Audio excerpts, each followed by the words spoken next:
না না পাটা একটু দেখি, একটু দেখি না, দেখি না, একটু দেখি, একটু একটু একটু দেখতে হবে না। এই যে ভাই ক্যামেরাটা একটু সামনের দিকে আসেন। আমারে ক্ষমা করবেন, আজকে আমি হুজুরের পায়জামাটা আমি উপরের দিকে উঠাতে বাধ্য হয়েছি। কেন বাধ্য হয়েছি জানেন? এই যে দেখতে পাচ্ছেন হুজুরের পা পুরো কালো হয়ে গেছে। আপনারা কি দেখতে পাচ্ছেন? আমি মুসলমানদেরকে বলছি, আপনারা কি দেখতে পাচ্ছেন? একজন মসজিদের মাওলানা, মানে কি বলবো, এখানে টাইলস নেই বলে, এখানে ইটের কোনার গুতা লাগতে লাগতে নামাজ পড়াইতে পড়াইতে এখানে মানে কি বলবো, রক্তক্ষরণের মতো অবস্থা হয়ে গেছে।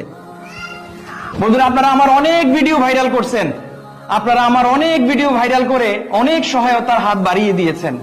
আজকে আমি আপনাদের কাছে আবারও এই ভিডিওটা ভাইরাল চাই।